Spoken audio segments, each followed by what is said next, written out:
So yes, I'm Rob Futrick. I'm CTO here at Cycle, and I've been at Cycle for many years. We're known, as Allison said, we're known for kind of the larger scale projects in the cloud. We've done 50,000 cores, and we've kind of we started doing those back in 2008, and every year they've gotten bigger and bigger. But what we're here to talk about today is small and medium businesses. Now, small and medium business doesn't necessarily mean you don't have a problem that can require that kind of size. But I want to focus more on the smaller scale.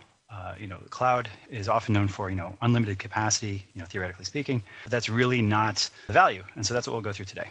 Big data is not enterprise computing. And what I mean by that is, a lot of the current analytics problems, a lot of the current computational problems, whether it's traditional HPC work, whether it's, batch computing, real-time analytics, and kind of all the new data analysis that's coming online, a lot of people don't think of that as the traditional data center. I have to be a huge company with a huge amount of infrastructure. But for people trying to solve those problems, which is pretty much everyone now, it really needs to be just as easy and just as accessible. And this is where we think the cloud comes in. And as I mentioned, everyone has problems to solve. Companies large and small. In fact, some of the most exciting stuff is the smaller companies. They all have big data, big compute, and other technical computing needs. What's the problem? The problem is access to compute. And this is kind of the thing that everyone really runs into first. And so obviously, I think everyone on the call will probably recognize this, traditional data center. Obviously, small businesses don't typically have these. But the problem is when you do have a huge amount of compute, this is what people traditionally jump to as the need. And even in a small company, your need might not be rack after rack after rack of servers. It could just be 5 servers. You might just need 64 cores or 16 cores. It doesn't really matter the scale. The point is you need access to compute, traditionally more compute than your laptop, your desktop could give you. And the problem with fixed infrastructure and why the cloud is kind of an inevitability and why we've seen such uptick is when you're using it, it's almost never enough. And when you're not using it, it's sitting there wasted. It's like any fixed resource. And then just the hurdle of having to get it, the problem of having to purchase it, the problem of having to install it, and the problem of having to manage it is time that you're not spending working on what you're really concerned with. And for small and medium businesses that don't have IT departments and don't have kind of whole people whose job is to concern themselves with that, that's a real problem. Again, it comes back to access to compute. So we obviously think the cloud can help with that. That's what the cloud is. It's compute, ideally on demand, and it should give you access to anything you need. But there are a lot of hurdles that come into play when you try to move there. Now, there's more hurdles that we'll go into, and there's more details than we'll even come close to covering in this talk. But just to give you an idea, I'll cover some of the ones I think are most important. And that is basically your workflow in terms of your data and your optimization, security, which is something that people don't necessarily think about when the hardware is located on premise, even though they should. They definitely think about it when the data and the computer is sitting somewhere else. And that's more than just keeping other people out. It's just knowing what's going on. So that's audit and compliance and encryption.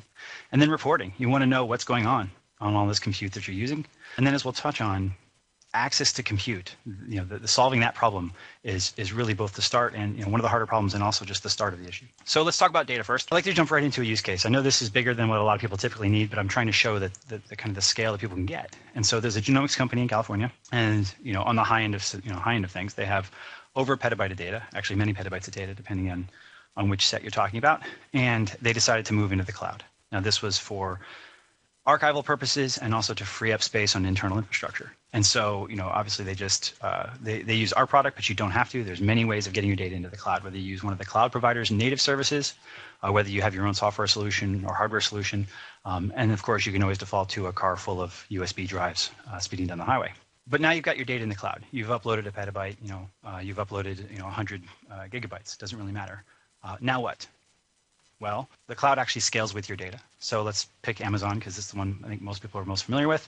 Either you're using S3 or you're using Glacier or you're using EC2 directly. You could have a file system. You could be using EFS maybe, or one of the other kind of offerings that Amazon gives you.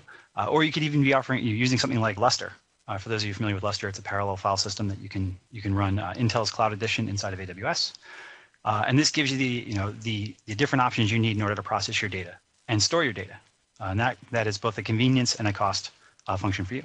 Now, kind of onto the meat of it, compute orchestration. When the cloud came out, it was great. I can go rent a computer. Well, that's nice, but that's not really any different than somebody dropping off a brand new Dell workstation at my office.